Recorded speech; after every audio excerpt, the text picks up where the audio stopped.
और सपा को देश के किसान, इस क्षेत्र के लोगों की घर घर जाकर के माफी मांगनी चाहिए।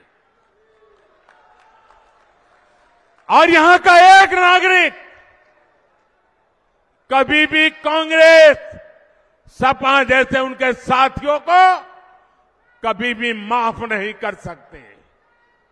साथियों, चौधरी साहब ने अपना जीवन किसानों की समृद्धि के लिए समर्पित किया था। हमारी सरकार भी किसानों के कल्याण को सर्वोच्च प्राथमिकता देते हुए काम कर रही है। यहां तो इतनी बड़ी अनाज मंडी है, यहां की गुड़ की मंडी सारे देश में जानी जाती है। आप भूले नहीं होंगे कि कैसे आप गन्ना किसानों को परेशान किया गया। गन्ना किसानों के हजारों करोड़ रुपए बकाया होना सामान्य बात हो गई थी। चीनी मिलों को धड़ाधड़ बंद किया जा रहा था, कोड़ियों के भाव बेचा जाता था। मोदी ने किसानों के साथ हो रही ये सारी हेराफेरी बंद करा दी है।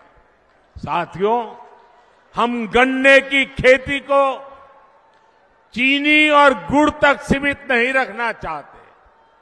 हम देश की हर गन्ना बेल्ट को देश की ऊर्जा बेल्ट भी बनाना चाहते हैं। गन्ने से बनने वाले इथेनॉल से गाड़ियां चले, इसके लिए आज देश भर में काम हो रहा है। 10 वर्ष पहले सिर्फ 40 करोड़ लीटर इथेनॉल बनता था, आज 500 करोड़ लीटर इथेनॉल का उत्पादन हो रहा है। इथेनॉल की खरीद बढ़ने से 10 साल में लगभग 70,000 करोड़ रुपए देश के किसानों को मिले हैं। साथियों, हमारा निरंतर प्रयास है कि किसान की लागत कम और लाभ अधिक हो। इसलिए पीएम किसान सम्मान निधि के जरिए यूपी के किसानों को हजारों करोड़ रुपए की मदद की गई है। 500 करोड़ रुपए तो उससे भी ज्यादा अकेले मेरठ के किसानों को मिले हैं। आज यूरिया की जो बोरी दूसरे देशों में 3,000 रुपए तक में मिलती है, वही बोरी हम किसानों को सिर्फ 300 रुपए में भी, 300 से भी कम कीमत में दे रहे हैं। आप सभी किसानों की भंडारण की समस्या को दूर करने के लिए भी बीजेपी सरकार ने बड़ा कदम उठाया है। हमने दुनिया की सबसे बड़ी भंडारण योजना की शुरुआत की है। इसके तहत देश में 2 लाख से ज्यादा गोदाम बनाए जा रहे हैं। हमारी सरकार मिलेट्स श्री अन्न के लिए जो अभियान चला रही है, उसका भी बड़ा फायदा छोटे किसानों को मिल रहा है। भाइयों और बहनों, एनडीए सरकार आपके पैसे बचे इस दिशा में लगातार काम कर रही है। हमने कम बिजली से ज्यादा रोशनी देने वाले एलईडी बल्ब की योजना बनाई। इससे गरीब और मध्यम वर्ग के बिजली बिल में हजारों करोड़ रुपए बचे। अब हम एक नई योजना लेकर आए हैं और मैं तो चाहूंगा इस क्षेत्र के लोग इस योजना का भरपूर फायदा उठाएं। हमारी नई योजना है पीएम सूर्य घर मुफ्त बिजली योजना। इसके तहत आपके घर का बिजली का बिल 0,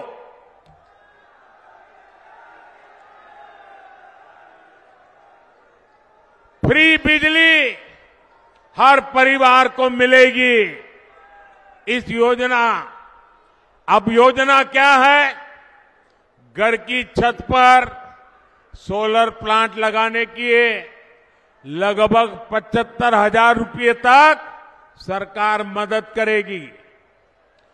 कुछ हफ्ते पहले योजना शुरू हुई है, अब तक 1 करोड़ लोग जुड़ चुके हैं और मैं वादा करता हूं चुनाव समाप्त होने के बाद सरकार बनते ही मैं इस काम को और तेज करने वाला हूं ताकि आपका बिजली का बिल 0 हो जाए।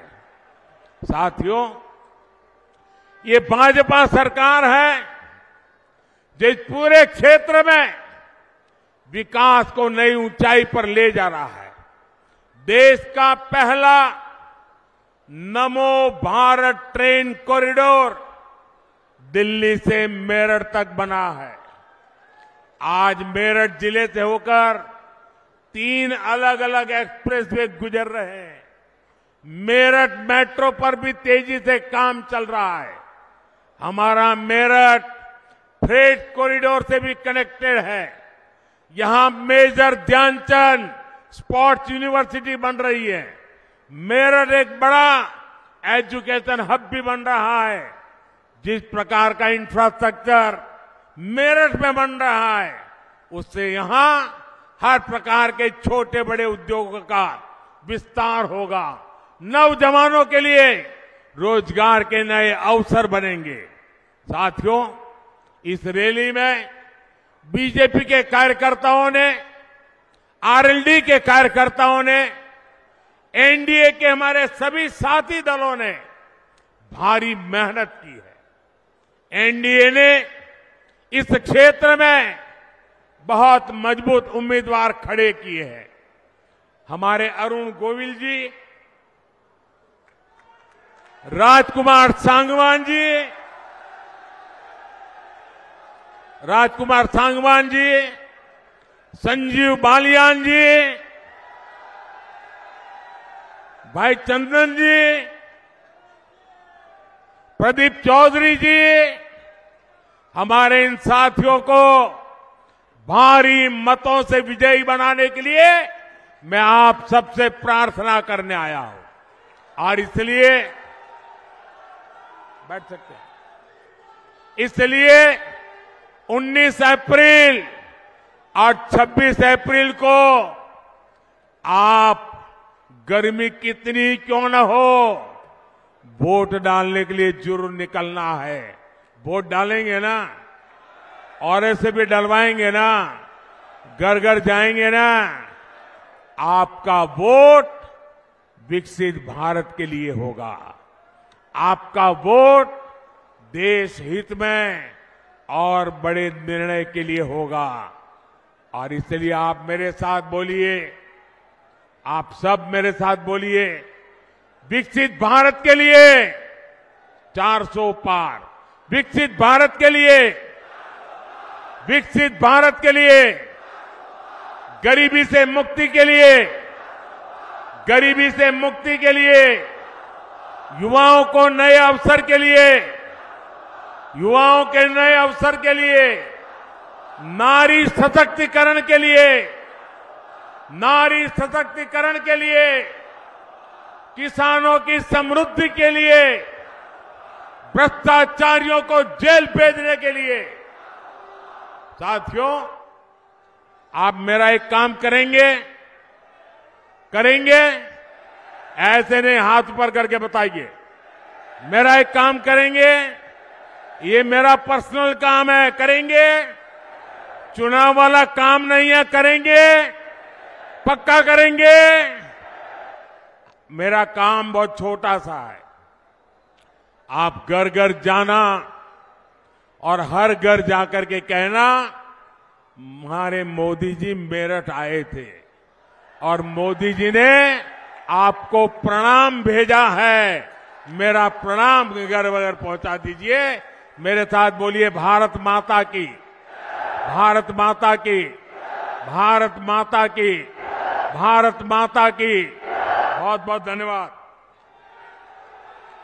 तो मेरठ से प्रधानमंत्री नरेंद्र मोदी ने चुनावी बिगुल फूंक दिया है। भारतीय जनता पार्टी का इस बार नारा है अब की बार 400 पार, और इसी को लेकर प्रधानमंत्री नरेंद्र मोदी ने इस रैली में विपक्ष पर बड़ा हमला बोला। पीएम ने कहा भ्रष्टाचार पर कार्रवाई से कुछ लोग बौखला गए हैं। मोदी का मंत्र कहता है भ्रष्टाचार हटाओ, दूसरा खेमा भ्रष्टाचार बचाने के लिए कहता है। लड़ाई भ्रष्टाचार हटाने और भ्रष्टाचारियों के बीच है।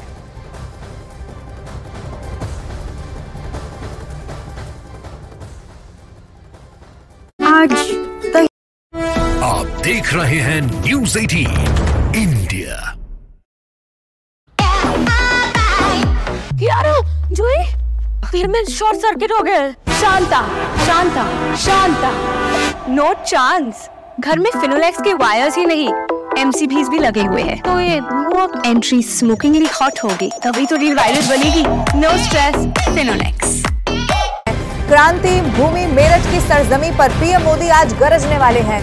पीएम मोदी की होने वाली इस रैली की सभी तैयारियां पुख्ता कर ली गई हैं। सबसे बड़ी बात यह है कि एनडीए का कुनबा भी पीएम मोदी के साथ मंच साझा करने वाला है। ये रैली इसीलिए भी बहुत खास है क्योंकि लोकसभा चुनाव का बिगुल बजने के बाद ये पश्चिमी उत्तर प्रदेश में पीएम की पहली रैली है। रैली में पीएम मोदी के साथ मंच पर सीएम योगी आदित्यनाथ, हरियाणा के मुख्यमंत्री नायब सैनी जयंत चौधरी, अनुप्रिया पटेल, ओम प्रकाश राजभर, संजय निषाद मौजूद रहेंगे। इसके अलावा कई केंद्रीय और राज्य मंत्री भी पीएम मोदी के साथ मंच पर मौजूद रहने वाले हैं। एक बड़ी रैली आज होने जा रही है और खास तौर पर जब से लोकसभा चुनाव का बिगुल बजा है उसके बाद अब देखिए जाटलैंड में एनडीए का कुनबा किस तरीके से मजबूत यहां से दिखाई देगा, आपको ये बताते हैं। योगी आदित्यनाथ आज यहां पर साथ रहेंगे, नायब सैनी जो कि हरियाणा के मुख्यमंत्री हैं वो रहेंगे, जयंत चौधरी अब साथ मिलकर चुनाव लड़ रहे हैं, और देखिए अनुप्रिया पटेल, ओम प्रकाश राजभर, संजय निषाद, यानी कि ये एनडीए का सारे साथी हिस्सा है और अब एक साथ एक मंच पर आज दिखाई देने वाले हैं। क्योंकि अगर आप चाहे ओम प्रकाश राजभर की बात करें, जयंत चौधरी,